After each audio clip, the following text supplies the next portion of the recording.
Doctor, por favor, presente la siguiente. Muchas gracias.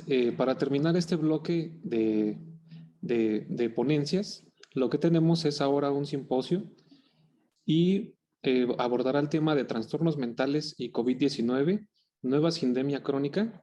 Quien se encuentra ahora moderando será la doctora Eunice Itzel Valle Arteaga, quien es subdirectora del Hospital Psiquiátrico Morelos del Instituto Mexicano del Seguro Social.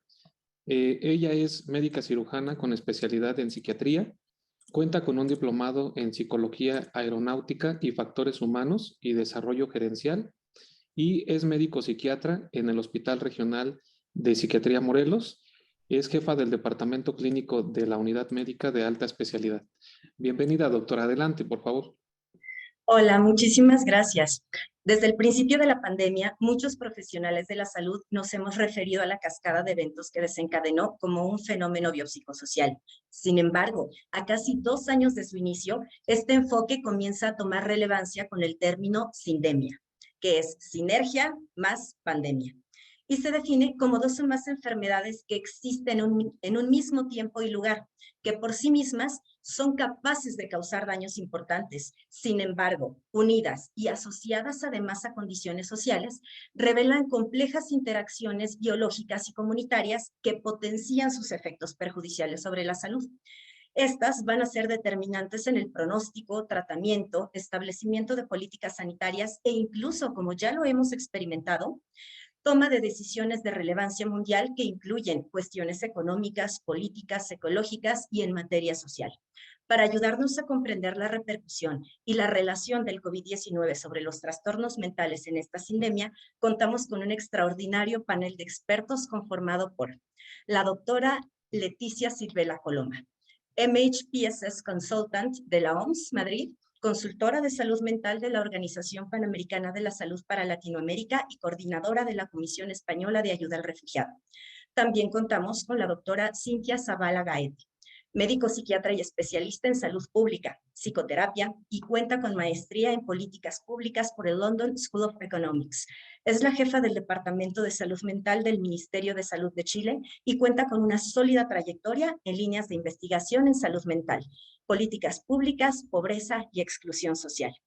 Así como también nos honra con su presencia el doctor José Luna Muñoz, doctor en ciencias, director y fundador del Biobanco Nacional de Demencias en la Facultad de Estudios Superiores Cuautitlán UNAM.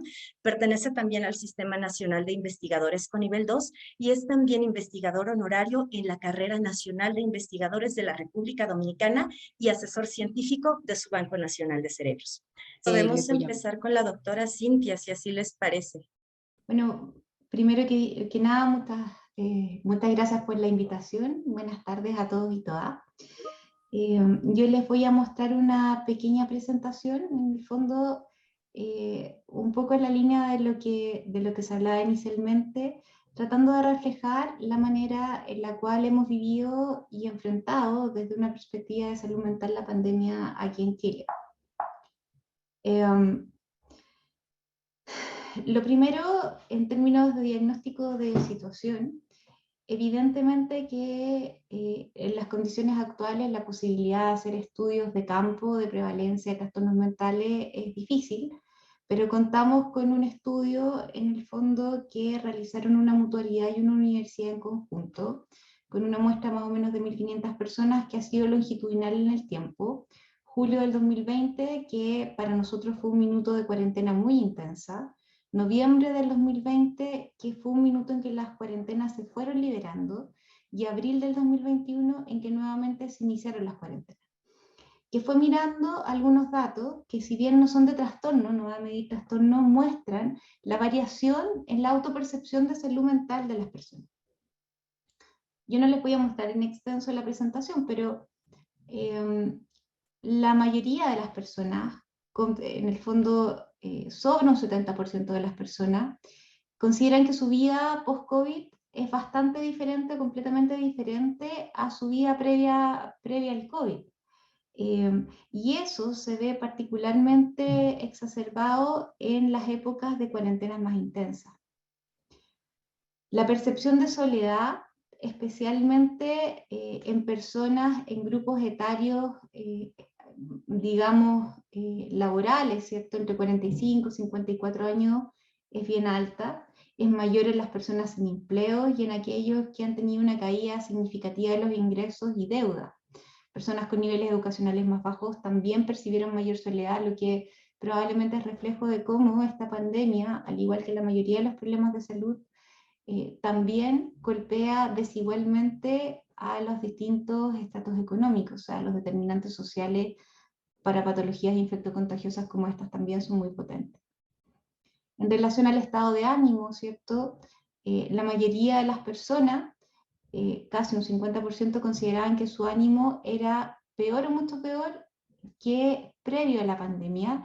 Y cuando nosotros vemos acá las mediciones, ¿cierto? Probablemente el pic fue en julio del 2020, inicio de la pandemia, minuto de cuarentenas más estricta, mejora el estado de ánimo al disminuir las cuarentenas y empeora nuevamente, no al mismo nivel previo, pero empeora cuando vuelven a generarse restricciones de movilidad. Y en términos de los problemas de salud mental, esto fue un GHQ-12, no hace diagnóstico de trastorno, pero en el fondo permite sospechar la presencia de trastornos de salud mental en aproximadamente un 32,8% de la población. Es sospecha, no es diagnóstico. En general, la prevalencia que nosotros usamos para trastornos mentales de último año es de un 22%, de acuerdo a estudios de campo previo, digamos que efectivamente usan SID y van a medir patología. Por lo tanto, uno pudiese sospechar, no puede asegurarlo, pero que efectivamente hubo un aumento de los problemas de salud mental durante la pandemia. Yo no puse la lámina acá, pero concordantemente a otros países, a reportes internacionales, sí es interesante que pese al aumento, digamos, de la disforia y de los problemas de salud mental o de la sospecha de problemas de salud mental, sí vimos una caída de los suicidios en torno a un 25%, sobre todo en los periodos más intensos de la cuarentena. Es un fenómeno que se repite y que yo creo que vale la pena darle una vuelta, ¿cierto? Mirar cómo se comporta también en otros países. Ahora, este gráfico de acá lo que muestra son las atenciones en el programa de salud mental público. Chile es un país que tiene un sistema de salud dual. Tenemos un sistema que se llama FONASA, que es público, de acceso universal, sin restricciones de pago, y tenemos un sistema privado que atiende en torno a un 20% de la población. Estos datos son del 80% de la población del sistema público. En general, estas cifras son la forma en que las atenciones históricamente se mueven, en torno a 400.000 atenciones en salud mental al año. Este es un país de 19 millones de personas. Esta línea verde que ustedes ven que en abril prácticamente desaparece, ¿cierto? Es el 2020, vuelve a reaparecer en agosto, porque básicamente todos los esfuerzos de la atención primaria y muchas de la secundaria fueron redirigidas a tratar el COVID, a ver a pacientes, a generar estrategias de testeo y aislamiento, a tratar de mantener en el fondo la dispensación de medicamentos a pacientes COVID. Y recién en agosto, cuando empieza a disminuir la pandemia, lentamente se empiezan a retomar las atenciones, pero muy lejos de las cifras históricas. Y esta línea rosada que ven ustedes acá es el 2021, en que a octubre ya nos acercamos bastante más, entre septiembre y octubre nos acercamos mucho más a las cifras históricas de atenciones en el programa de salud mental. En el fondo hay una recuperación que es bastante clara. Las personas en control en el sistema de salud, ¿cierto? Más o menos estables en general, también con una baja en el 2020, y las consultas, lo que vemos es que efectivamente bajan de manera significativa, estas son consultas médicas, las líneas que les mostraba antes es el total de controles por distintos profesionales. Efectivamente podemos ver que hay una repercusión importante en la atención en salud mental, asociada sobre todo a los momentos más duros de la pandemia. Ahora, con este panorama, ¿cierto? Nosotros en marzo tuvimos la posibilidad de conversar con colegas que estaban en España o en otros países de Europa, que cuando nosotros no nos imaginábamos o probablemente no alcanzábamos a dimensionar la intensidad que iba a tener esta pandemia, nos fueron contando y por lo tanto fuimos generando proactivamente algunas estrategias de intervención para tratar de minimizar las consecuencias que podía tener en la población la concomitancia de una situación que genera mayor estrés a nivel social y por lo tanto aumenta el riesgo de generación al menos de sintomatología, puede ser que también de patología, y que se condice con mayores dificultades para mantener la continuidad de los controles de las personas que tienen patologías crónicas, incluyendo las de salud mental. El modelo en el que nosotros nos basamos para poder realizar esto es el modelo de salud mental en la gestión de riesgos de emergencias y desastres. Nosotros somos un país sísmico, tenemos muchos kilómetros de costa, tenemos volcanes, por lo tanto las catástrofes naturales son algo que nos ocurre con cierta frecuencia. Hoy día tenemos un incendio forestal muy grande, descontrolado en el sur, por lo tanto la gestión de emergencias y desastres para nosotros es una línea de desarrollo bien importante. Tenemos experiencia y un desarrollo técnico significativo tanto para la prevención como en la respuesta y en la recuperación, con equipos que han estado entrenados, que tienen instrucciones de cómo actuar. Si bien no ante una catástrofe como esta, los principios generales de acción los fuimos utilizando. Existe una mesa técnica de salud mental en emergencias y desastres que sesiona de manera permanente, pero que se activa ante la ocurrencia de emergencia. Tenemos amplia capacitación a lo largo del país en los equipos de salud en primeros auxilios psicológicos PAP y equipos de respuesta avanzada en salud mental también distribuidos en la red de salud. Con estos insumos generamos un plan de salud mental en el contexto del COVID con 7 áreas clave, dentro de cada una de las cuales habían estrategias específicas, tanto para asegurar la continuidad y el fortalecimiento de la gestión en salud mental, como la coordinación intersectorial, la focalización de algunas estrategias en grupos específicos de mayor riesgo, para poder hacer gestión de la información y poder llevar un monitoreo permanente de lo que estaba pasando en nuestra red de salud, para fortalecer el trabajo comunitario y las comunidades, para enfrentar las dificultades que sabíamos que el personal de salud iban a empezar a presentarse, y formación y lineamientos técnicos para actuar y para capacitar a los equipos de salud, a los equipos de hospitalización, a los equipos ambulatorios y de atención cerrada en el manejo que debían tener para atender a la población en este contexto tan particular, ¿no? En que hubo que hacer muchas adecuaciones, instalar, por ejemplo, salas y protocolos para que los nuevos ingresos estuvieran aislados hasta la recepción del PCR para evitar contagios dentro de los hospitales, adecuaciones cuando hubieran algunas unidades de hospitalización que debieran reconvertirse para poder recibir pacientes COVID, estrategias para actuar cuando, pese a las precauciones, finalmente tuvimos algunos brotes en algunas unidades de hospitalización que en general, más que por los pacientes, tuvieron que ver con funcionarios, ¿cierto? Y para poder mantener la continuidad de los cuidados de las personas durante este periodo. Además de este plan, logramos priorizar la salud mental como una iniciativa presidencial. Se generó un programa temporal llamado Saludablemente, que fue una mesa de expertos que tenía 6 comisiones, parecidas a las líneas del plan de acción, no iguales: fortalecimiento de servicios de salud mental, fortalecimiento comunitario y comunicación social, cuidado del personal de salud, prevención del consumo de alcohol y otras drogas, salud mental en grupos específicos, y una plataforma que se le llamó Saludablemente, que es una plataforma de atención digital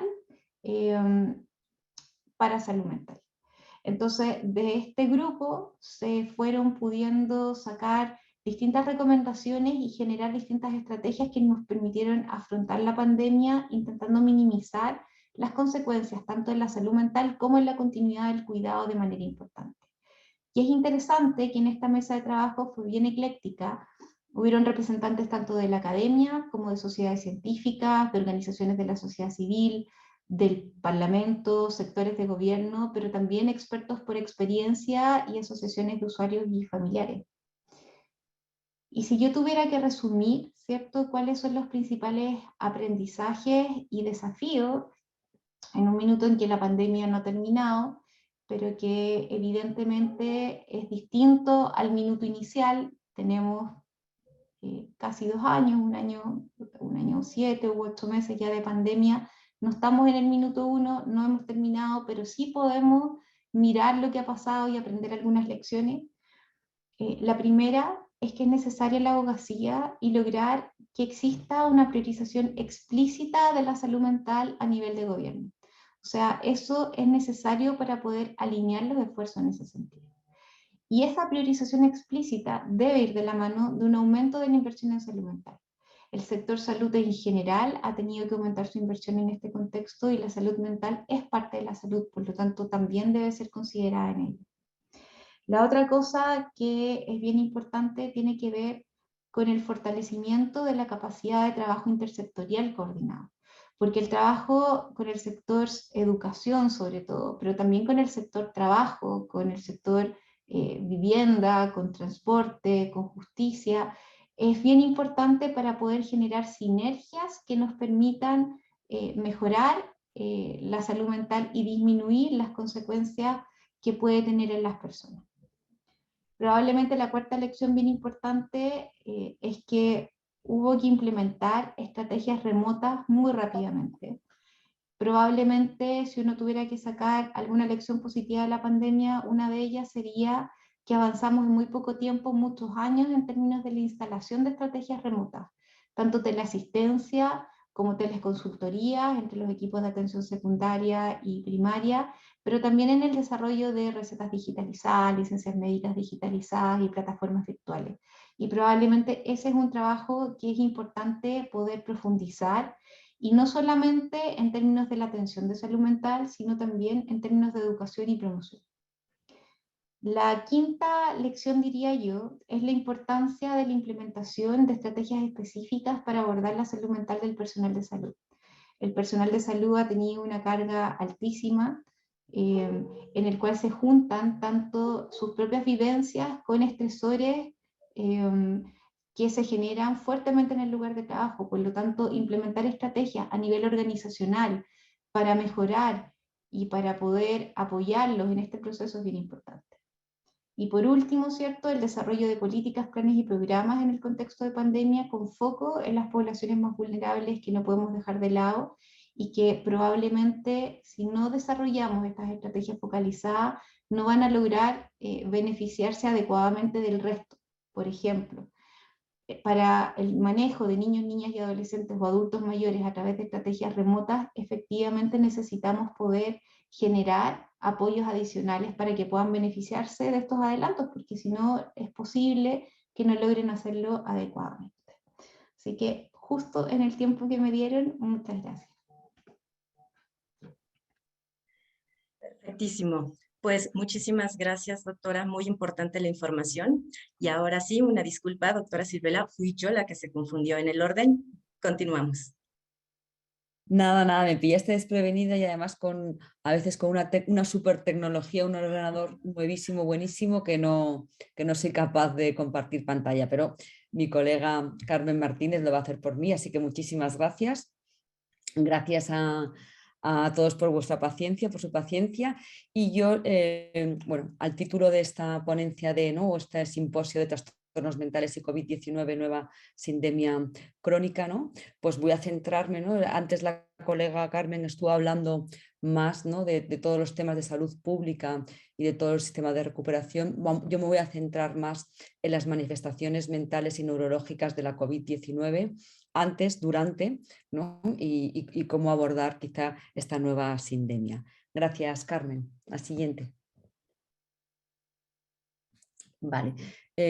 Como hemos venido diciendo anteriormente, pero sí quería enmarcar en esta ocasión los trastornos MNS, mentales, neurológicos y por uso de sustancias de la región de las Américas, previos a la pandemia ya tenían mucha carga, Los trastornos MNS y el suicidio son causas importantes de la discapacidad y mortalidad en las Américas, Representan más de un tercio del total de años vividos con discapacidad y una quinta parte del total de años de vida ajustados por discapacidad, Además, tanto los trastornos depresivos como los trastornos de ansiedad representan por una parte el 78 y el 49% del total de la discapacidad. Y casi 100.000 personas mueren por suicidio cada año y 2 países de nuestra región, Guyana y Surinam, están incluidos entre los 10 países con mayores tasas de suicidio en el mundo. Entonces, como podemos observar, la carga de salud mental previa a la COVID ya es importante, ¿no? en nuestra región. La siguiente, por favor. Si nos vamos al impacto de la COVID-19 en la salud mental de la región de las Américas, en las diapositivas tenéis las fuentes. Recientemente se ha publicado un artículo en el Lancet de la Organización Panamericana de la Salud que habla, ¿no? del impacto que ha tenido la salud mental que ha tenido la COVID-19, la salud mental, y propuestas, ¿no? de cómo mejorar la respuesta de salud mental en los sistemas públicos, ¿no?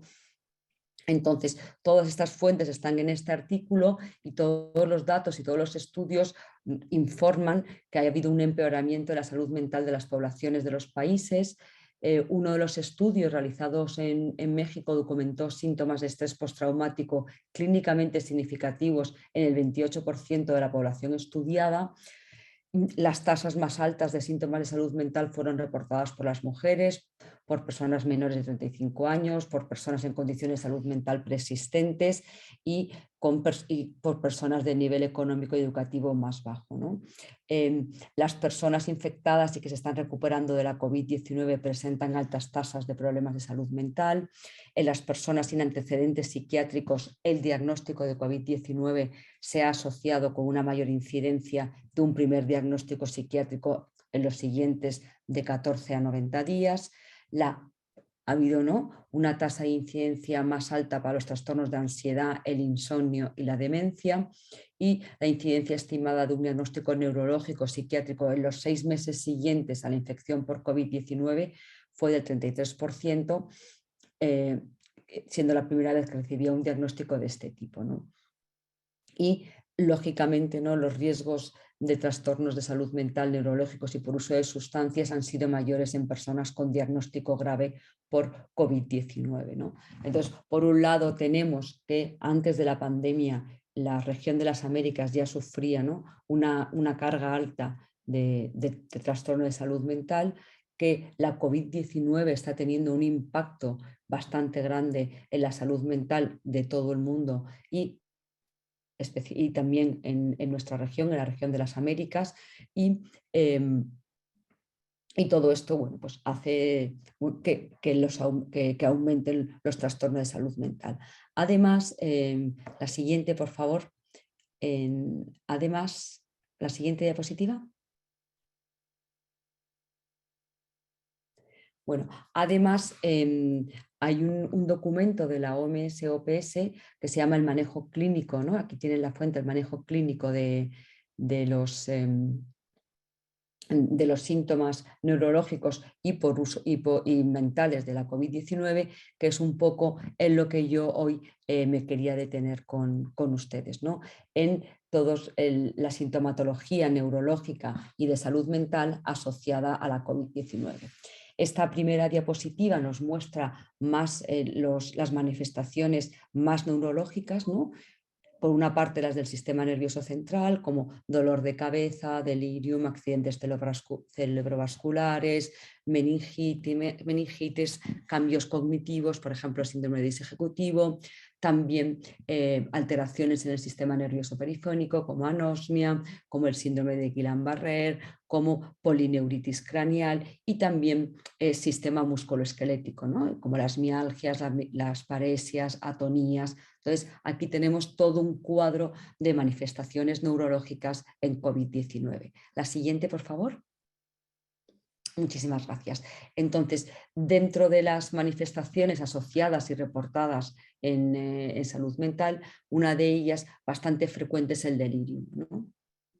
Entendemos por delirium un estado de conciencia alterada que se caracteriza por una conciencia, orientación y atención fluctuante en la que una persona puede sentir o padecer o estar somnoliento o excesivamente agitado, confundido o desorientado con el tiempo, el lugar o las personas, desatento, incapaz de comunicarse completamente o recordar las cosas, experimentar alteraciones en la percepción, como pueden ser hasta alucinaciones y emociones o también experimentar alteraciones en las emociones y en las funciones psicomotoras, experimentar alteraciones del ritmo circadiano y la sensibilidad a la luz o al sonido. Con lo cual sabemos, ¿no?, que una de las que COVID puede producir el delirium. La siguiente manifestación de salud mental sería la ansiedad, ¿no? Sabemos, ¿no?, por una parte, que hay factores que han contribuido a la ansiedad en COVID-19. Ha habido muchísimos reportes, lo hemos trabajado, ¿no?, en casi todos los países. Los factores que pueden influir en la ansiedad es el miedo a la enfermedad, el riesgo de muerte, el miedo a que la familia, las amistades se enfermen, miedo a la hospitalización y al aislamiento, miedo a la cuarentena y a la exclusión social, miedo al aislamiento físico, a la pérdida, ¿no? Le hemos visto, ¿no?, como la COVID-19 ha tenido un gran impacto, ¿no?, en las economías de los países y la pérdida del sustento, la pérdida, ¿no?, de los medios de vida, sentimientos de impotencia y ansiedad, ¿no?, la ansiedad misma en las personas, ¿no? Entonces, bueno, sin detenerme mucho en qué es la ansiedad, pero en esta sensación, ¿no?, de malestar, como preocupación o miedo, puede ser leve o grave. La ansiedad, lógicamente, es una reacción común para las personas en el contexto del diagnóstico de COVID-19 y completamente normal, ¿no? Sin embargo, hay veces, ¿no?, que pueden ser necesarias intervenciones cuando estos síntomas son graves, persistentes e impiden que la persona funcione en su día a día, ¿no? Otra de las manifestaciones de salud mental de la COVID-19, la siguiente, por favor, sería la depresión. En la depresión, bueno, pues lo mismo, ¿no? Los factores que contribuyen a la depresión en COVID-19 es la soledad por el aislamiento físico y social, la pérdida de seres queridos, lo hemos visto, ¿no?, un montón de los duelos y los duelos no bien resueltos que no se ha podido acompañar a las familias en el duelo según los ritos, y eso también ha generado más frustración, ¿no?, y más malestar, y como veníamos diciendo antes, la pérdida de sustento y los sentimientos de impotencia, de no poder hacer nada frente a la COVID, ¿no? Entonces es probable, ¿no?, que muchas personas experimenten periodos de bajo estado de ánimo como una reacción normal y transitoria a la COVID-19. Sin embargo, a veces que estos síntomas persisten y afectan a la capacidad de las personas para funcionar, y entonces podemos sospechar de una depresión, ¿no? Entonces, aquí estaríamos hablando de un estado de ánimo depresivo persistente y una marcada disminución del interés o el placer de las actividades. La siguiente, por favor. También es muy importante en la COVID-19 poder hacer una evaluación del riesgo de autolesión y suicidio en las personas con COVID-19, ¿no? Sabemos, por todo lo que venimos hablando, que la mayoría de las personas con COVID-19 están sometidos a más estrés, a más factores de riesgo de lo habitual, ¿no? Y algunas personas en estas circunstancias pueden correr mayor riesgo de autolesión y de suicidio. Bueno, por varios motivos, por la sensación de aislamiento, por la pérdida de seres queridos, por la inseguridad laboral, por pérdidas económicas y desigualdades, por sentimientos de desesperanza. Entonces, esto, el estar atentos y hacer una evaluación del riesgo de autolesión y suicidio es algo muy importante y que recomendamos en la atención integral a las personas con COVID, ¿no?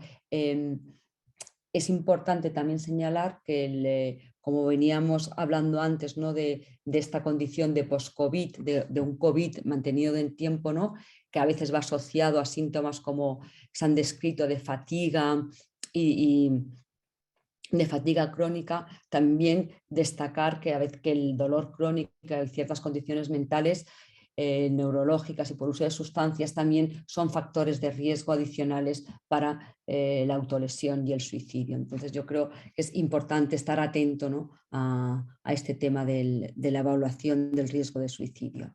La siguiente, por favor.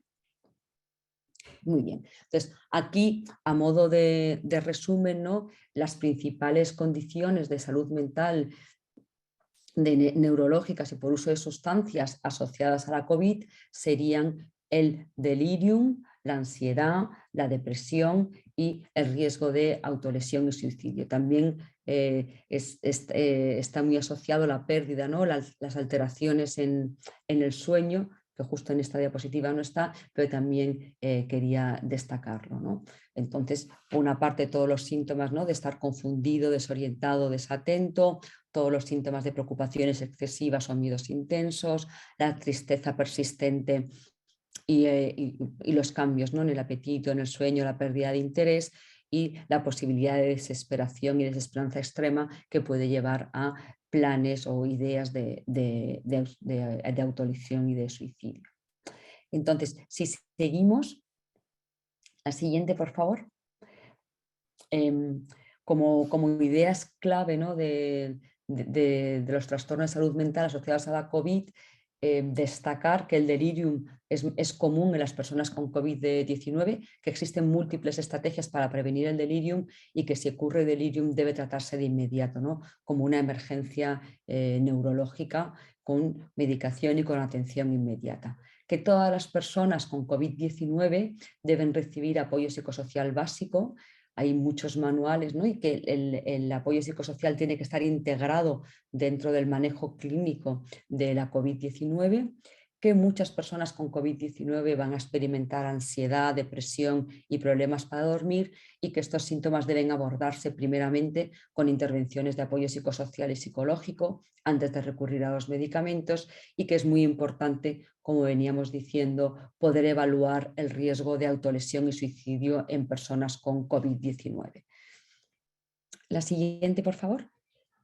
Bien, ante la pregunta, ¿no?, o ante el título de este simposio en que estamos hablando de salud mental ¿no?, o trastorno de salud mental y COVID-19, si estamos ante una nueva sindemia, yo creo, ¿no?, que haciendo un resumen vemos como hay una brecha previa de recursos, ¿no? Antes hablábamos cuánto hay que invertir, pues mucho más de lo que invertimos, ¿no?, tanto en recursos financieros como humanos como de servicios, y que hay una gran brecha de recursos para los trastornos de salud mental, neurológicos y de uso de sustancias, que ha habido un aumento, ¿no?, de trastornos de salud mental debidos a la pandemia COVID-19 y a todo lo que ha supuesto la pandemia COVID-19, y que también ha habido un aumento de la brecha producida por la interrupción, por la disrupción de los servicios, ¿no?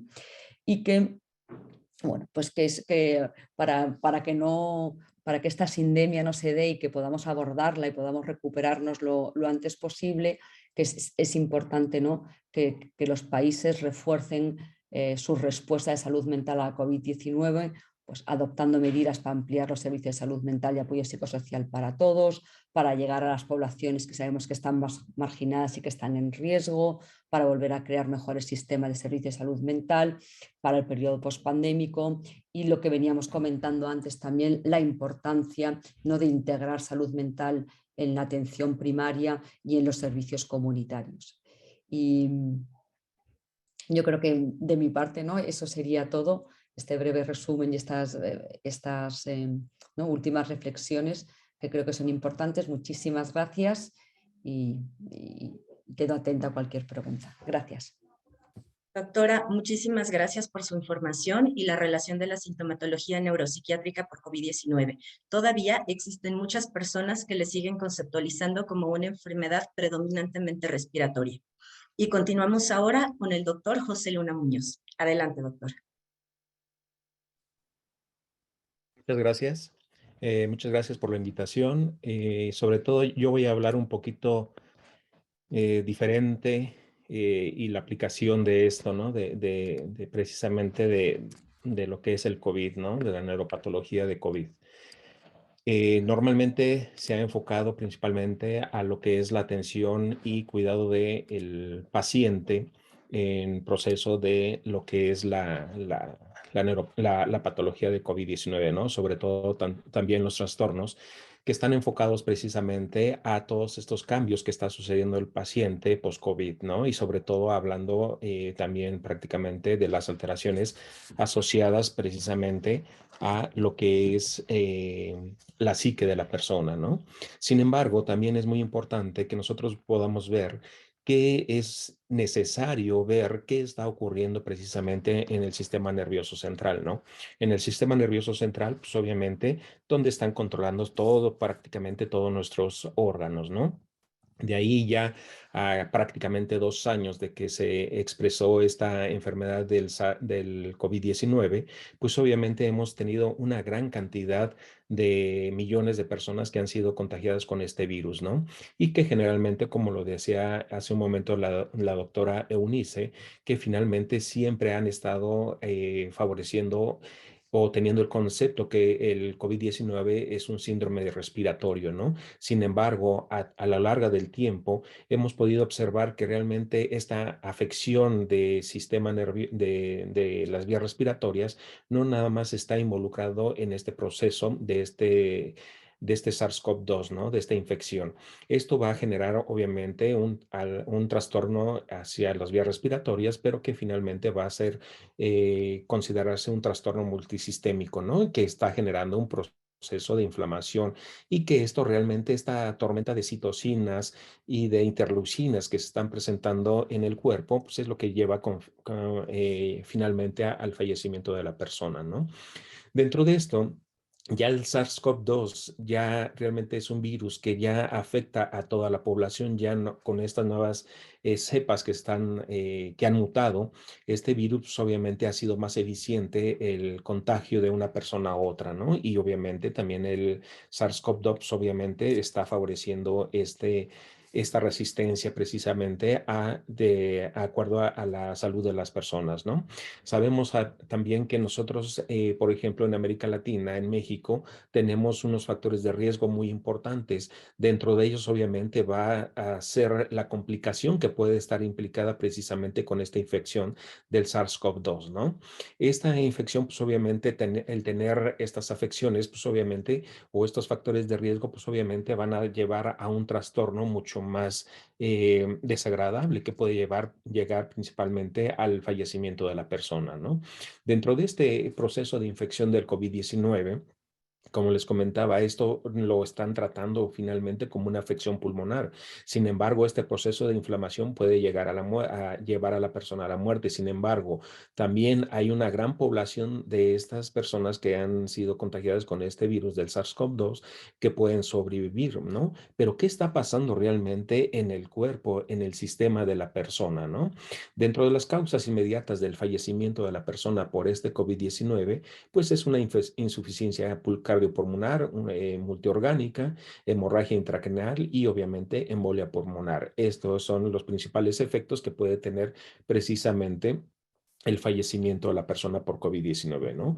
Pero ¿qué pasa en nuestro cerebro con el COVID-19? Realmente está totalmente aislado el cerebro de este virus porque obviamente, como les decía, se está asociando a que realmente este virus solamente está afectando las vías respiratorias. Sin embargo, a lo largo de todas las charlas que ustedes han visto y con las presentaciones que anteriormente se presentaron, precisamente están enfocadas con alteraciones realmente hacia el sistema nervioso central. Dentro de estas alteraciones que se ha podido observar, pues obviamente es hasta hacia la inseguridad realmente de todo este proceso del aislamiento, el proceso de la infección, el miedo a la infección, ¿no? El proceso que puedan llegar precisamente al fallecimiento. Sin embargo, también es muy importante que nosotros veamos que realmente este proceso de este virus puede estar infectando a las células o a células de nuestro sistema nervioso central. Estamos hablando de las células gliales y de las neuronas, ¿no? Pero ¿dónde están los patólogos que realmente nosotros necesitamos estudiar precisamente todas estas alteraciones de los pacientes que fallecen con la enfermedad del COVID-19? Es muy importante que nosotros podamos tener un acceso a estos cerebros para poder nosotros ver qué nos depara al corto tiempo y a mediano plazo, ¿no? Y obviamente también hacia largo plazo. ¿Por qué? Porque realmente esto, lo que nosotros podamos ver y analizar en el sistema nervioso central sobre los primeros cambios que puede estar sucediendo con esta infección del virus, con la llegada del virus hacia el sistema nervioso central, pues obviamente esto va a tener unas implicaciones posiblemente a mediano y largo plazo. Estamos hablando posiblemente de que se pueden estar asociando a lo que es un proceso demencial. Dentro de estas características, obviamente van a tener obviamente alteraciones muy importantes y sobre todo la afectación sobre lo que es la población neuronal, ¿no? Así que estas personas con COVID-19, pues tenemos que analizar perfectamente qué está sucediendo en el sistema nervioso central, ya que se han podido observar ya síntomas neurológicos precisamente en estos pacientes, ¿no? Hemos hablado o se ha estado hablando precisamente de todas las afecciones sobre la psique de la persona, ¿no? Pero también tenemos que ver que estos síntomas que están enfocados a trastornos neurológicos no nada más es asociados al miedo, al aislamiento, ¿no? Sí, a las afecciones concomitantes que están asociando precisamente de este aislamiento social, ¿no? Sino que también ya en estos trastornos neurológicos se ha podido observar el dolor de cabeza, la pérdida de fuerza o adormecimiento de las extremidades, los mareos, desmayos y pérdidas de conciencia, problemas de memoria, dificultades cognitivas, problemas del habla y problemas de la visión. Si nosotros estamos viendo ya problemas de memoria y dificultades en todo lo que son las actividades cognitivas, pues obviamente estamos hablando ya que posiblemente estén teniendo ya un efecto muy importante precisamente en este virus en lo que es el sistema nervioso central. Las vías de entrada precisamente, o lo que se ha sugerido, que la vía de entrada de este virus hacia el sistema nervioso central es a través de las terminales nerviosas del bulbo olfatorio. Estas tienen de una forma retrógrada una conexión directa precisamente hacia lo que es la parte del hipocampo, ¿no? Y obviamente áreas que están asociadas precisamente al hipocampo. Dentro de esto podemos ver estas terminales nerviosas cómo tienen un contacto directo obviamente con lo que son las neuronas del bulbo olfatorio y obviamente estas mandan sus proyecciones hacia el hipocampo y obviamente también hacia la amígdala, ¿no? Y así también como la comisura rostral. Esto significa que posiblemente este virus pueda tener una fácil acceso precisamente al sistema nervioso a través de estas vías y obviamente van a estar afectando precisamente lo que es la memoria de corto plazo y obviamente también va a tener alteraciones hacia lo que son las conductas, las alteraciones cognitivas, ¿no? Porque esto, obviamente, si ustedes recuerdan, la amígdala, el hipocampo, pues obviamente tiene una conexión inclusive directa con lo que es la amígdala, digo, perdón, con el cíngulo y obviamente también de aquí, tanto el hipocampo como la amígdala tienen una conexión directa hacia la corteza frontal, que obviamente también van a tener alteraciones de conducta los pacientes, ¿no? Ahora también la otra vía de entrada es a través de las inervaciones del nervio vago que se tienen sobre los pulmones, también hacia el tallo cerebral, pues obviamente también puede tener una entrada y una diseminación muy importante del virus hacia lo que es el sistema nervioso central. Dentro de esto, ya en los pocos estudios que se ha podido observar en el análisis del cerebro, porque esto es muy importante que les digamos que realmente en la mayoría de los países y obviamente en América Latina ha sido muy complicado poder obtener cerebros de pacientes que fallecen con esta enfermedad del COVID-19. Dentro de los primeros estudios que se ha podido ver en Europa, precisamente son estudios en donde se hacen tinciones de hematoxilina y eosina y algunas tinciones para poder ver ciertas poblaciones de células, por ejemplo, la microglía que está enfocada a procesos inflamatorios y obviamente de CD45, por ejemplo, que son células inmunitarias del sistema nervioso, ¿no? Perdón, del sistema periférico. Dentro de esto, hemos visto también o se ha visto precisamente algunos microinfartos que pueden verse en el parénquima cerebral, en donde ya lo que es la sangre empieza a invadir todo el parénquima cerebral. Asimismo, cuando se puede ver una muerte neuronal también abundante en estos pacientes que fallecen con esta enfermedad del COVID-19, ¿no?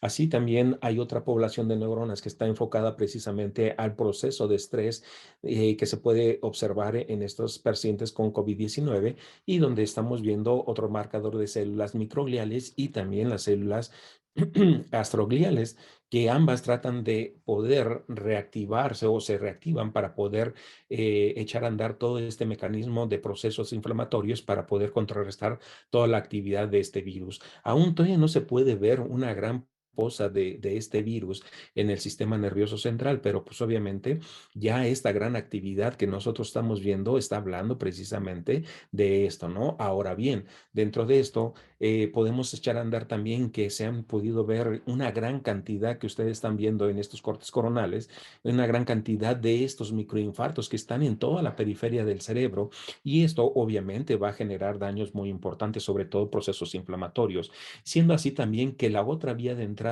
de este virus hacia el sistema nervioso central es a través de la alteración de la barrera hematoencefálica. Esto también se ha podido ver que estos receptores de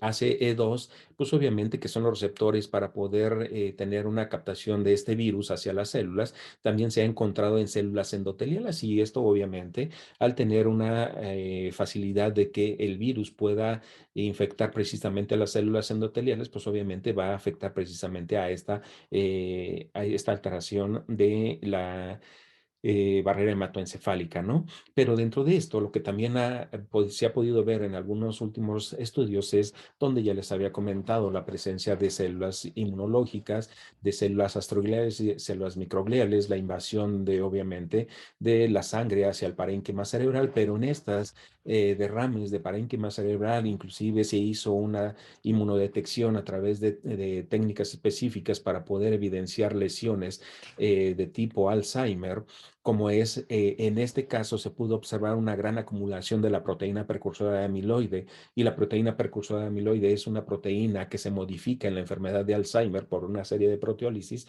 se van a generar la proteína, el péptido beta-amiloide, que es una de las lesiones características de la enfermedad de Alzheimer, ¿no?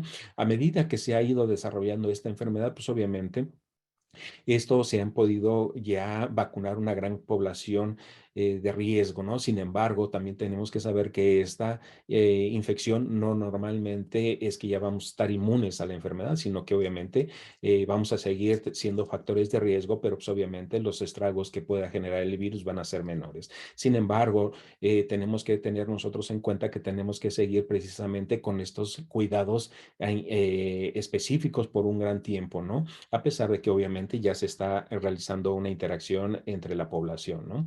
De aquí obviamente tenemos que empezar a entender, si nosotros no obtenemos los cerebros de las personas que fallecen con la enfermedad de Alzheimer, pues obviamente esta enfermedad nosotros tenemos que ver si el virus se mantiene latente en el sistema nervioso central, si hay una muerte generalizada de las neuronas, que esto ya se pudo ver que sí hay una muerte muy importante en las neuronas, ¿no? De estas personas. ¿Qué efecto tiene sobre los neurotransmisores? Que obviamente los neurotransmisores van a modificar precisamente toda la psique de la persona que tiene esta afectación, y obviamente si hay proteínas que se estén modificando con la presencia de este virus, ¿no? Entonces esto es muy importante que nosotros empecemos a ver estas consecuencias cognitivas a través de la histopatología, que nosotros debemos tener acceso a estos cerebros, ¿no? Porque van a estar afectándose tanto neuronas, células microgliales y astrogliales, así también como la alteración de la barrera hematoencefálica, y obviamente como consecuencia va a llevar a una desorganización del sistema nervioso central, asociándose obviamente a la muerte neuronal, pero posiblemente esto pueda generar obviamente la muerte de neuronas, posiblemente por la agregación de proteínas anormales que se pueden presentar, y que este virus pueda generar realmente un cambio en las moléculas, y que pueden agregarse independientemente posteriormente del virus, ¿no? Y esto va a generar obviamente alteraciones psiquiátricas y obviamente también desorientación, como ya los habíamos visto tanto en acciones y en espacio-tiempo. Hemos hecho un grupo de colaboradores tanto nacionales como internacionales, como la doctora Mar Pacheco de República Dominicana, así como la doctora Ana Silvestre, también de República Dominicana, la doctora Marely Bravo de México, la doctora Patricia de Chile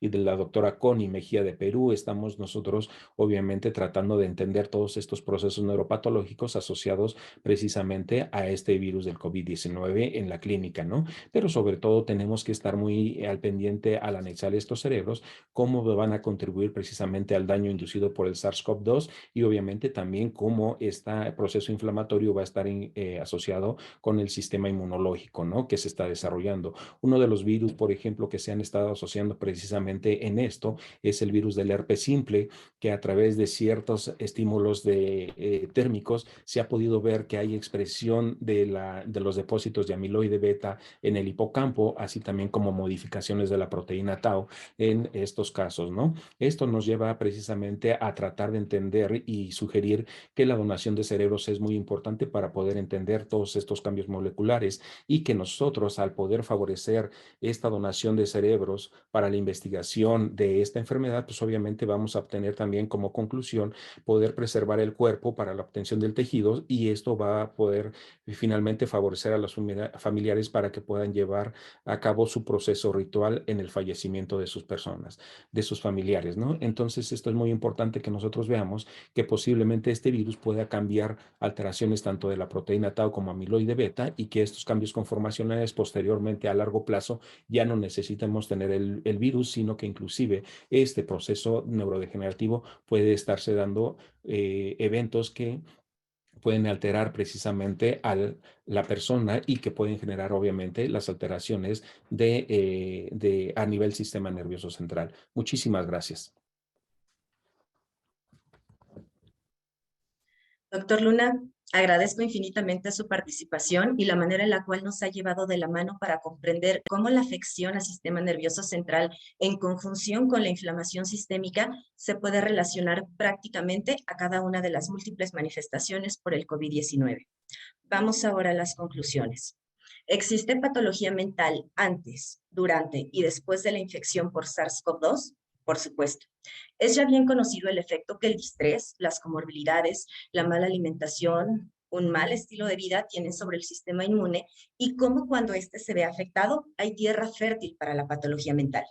Aquellos que ya tenían el diagnóstico de algún trastorno mental o del comportamiento previo a la pandemia, incluso sin haberse infectado, han tenido recaídas o exacerbación de su sintomatología.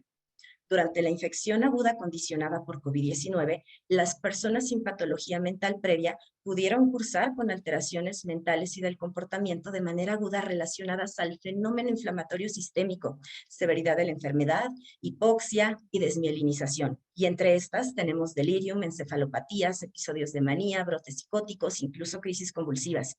O bien, pudieron desarrollar patología no como consecuencia directa de la infección, sino como el resultado de haberse visto superada su respuesta adaptativa y depletado sus reservas de neurotransmisores. Y en estos efectos, en esta patología que se ha generado, nosotros podríamos contar la depresión, los trastornos de ansiedad, trastorno de estrés postraumático y duelos patológicos. Finalmente, tenemos las secuelas neuropsiquiátricas condicionadas por COVID-19, que son evidentes tras el periodo de niebla COVID, es decir, un periodo aproximado de 3 a 4 semanas tras haber superado la infección aguda, y entre las cuales tenemos datos de organicidad, ansiedad de predominio nocturno, insomnio, alteraciones del estado de ánimo, irritabilidad, alteraciones del movimiento o dolor crónico entre las más frecuentes. Esto nos lleva a comprender la importancia de la medida propuesta por la doctora Leticia. Todas las personas con COVID-19 deben de recibir apoyo psicosocial básico. El concepto de sindemia, en el contexto de la crisis sanitaria actual, nos lleva a plantearnos que el abordaje de una enfermedad no debe de ser solamente desde la perspectiva orgánica o farmacológica, sino que se deben de tomar en cuenta todos los factores biopsicosociales. Ahora, más que nunca, y precisamente por el grado de afectación a nivel social, cultural, económico, incertidumbre laboral, posibilidad de secuelas, cantidad de personas fallecidas, se torna imperativo evaluar también el riesgo de autolesión y suicidio en aquellas personas con patología mental previa, infección por COVID-19, en aquellas que son recientemente diagnosticadas con COVID-19 por toda la carga que esto implica, y también en aquellas personas que presentan secuelas graves ante esta enfermedad.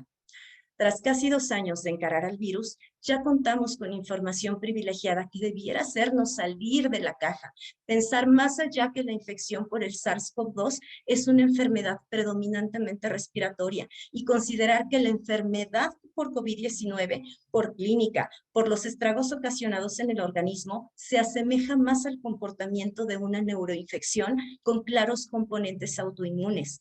De ahí sus múltiples manifestaciones y también sus secuelas. Y que pensar en COVID-19 como una mera enfermedad y no como un fenómeno biopsicosocial limita de manera considerable nuestra capacidad para hacerle frente.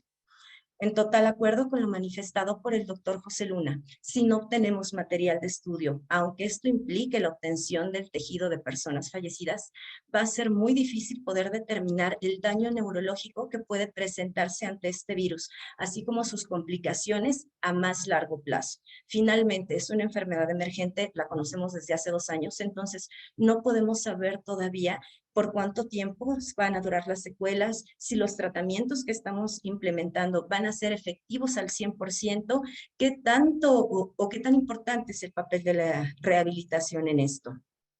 Bien, ahora procederé a leer las preguntas. Todos los expertos tendrán un orden de aparición de más o menos 1 minuto para responderlo. Si alguno considera que el resto podría aportar información de mayor complejidad por su área de expertise, dirá la palabra siguiente. Sin embargo, yo estoy segura de que los 3 van a poder aportarnos información muy útil. De hecho, en aras del tiempo, me parece que ya sería una única pregunta. Esta es: integrantes del panel, dentro de su experiencia, ¿qué estrategias terapéuticas específicas han visto que han tenido un mayor efecto en los pacientes con secuelas neuropsiquiátricas por COVID-19? Adelante. Bueno, dentro de esto, yo creo que una de las terapias que se deben de empezar a focalizar primeramente, si estamos viendo alteraciones de memoria de corto plazo, deben de ser actividades precisamente a fortalecer lo que es la plasticidad neuronal. Esto es muy importante que nosotros empecemos a verlo, ¿no? Por otro lado, también si tiene alteraciones de juicio y conducta, pues obviamente toda esta actividad, tanto manual, que está generando, ¿no?, que esto y el ejercicio físico va a poder generar realmente nuevos cambios importantes a nivel del sistema nervioso central en cuanto a poder generar nuevamente lo que es la cognición, ¿no? Ahora también esto puede estar asociado con una temática también de que algunos pacientes puedan tener una atención física muy importante para poder también activarlos sobre ciertas afecciones que pueden también tener sobre precisamente sobre el control de su cuerpo. Gracias. Yo de mi parte resaltaría la importancia de tener una terapia integral, ¿no?, que aborde todos, ¿no?, lo que veníamos hablando antes, ¿no?, una atención biopsicosocial que integre, ¿no?, todos los aspectos de la persona, y una atención accesible a todas las personas que estén cerca, ¿no?, en servicios descentralizados cerca de las personas a nivel comunitario, y que tenga en cuenta también las familias, las comunidades y el conjunto. Gracias. Yo diría que lo primero es bien importante generar capacitación a los equipos para que lo puedan detectar oportunamente y hacer intervenciones precoces, primera cosa. Y una vez que se hace esta detección, el poder educar y tranquilizar y explicar tanto a familiares como a usuarios un cuadro que no sabemos cuál es el pronóstico a largo plazo, es un cuadro reciente en que probablemente pueden encontrar información muy dispar en la literatura o en Google. Yo creo que es un esfuerzo bien importante. Después, en el fondo, es importante racionalizar la provisión de servicios en relación al nivel de complejidad de los usuarios. Por lo tanto, probablemente, desde el punto de vista, yo no puedo dejar de pensar, desde mi lado salubrista, es importante estructurar una provisión de servicios graduadas de distinta intensidad en distintos niveles de atención en relación a la complejidad de los pacientes.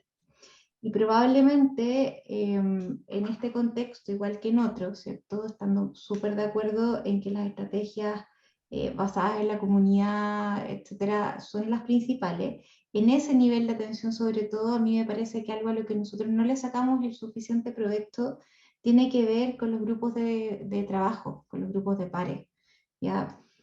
No tenemos terapias a lo mejor lo suficientemente específicas, pero el trabajo multidisciplinario, probablemente integrando terapeuta ocupacional, fonoaudiólogo, kinesiólogo, ¿cierto?, psicólogo, trabajador social, en el equipo de salud, no solamente desde la mirada médica.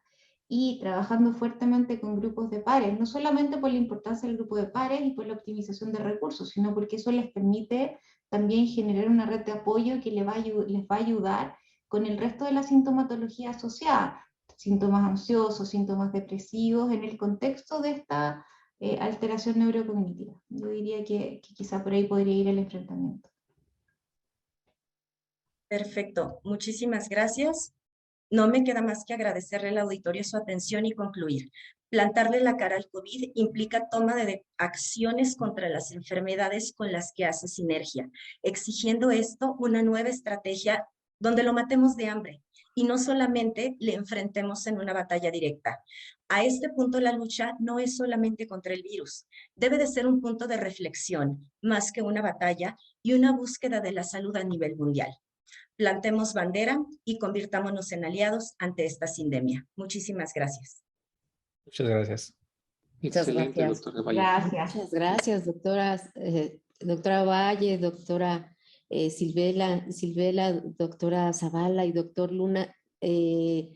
Siguen y siguen llegando preguntas, felicitaciones y agradecimientos por esta importante información que se ha compartido.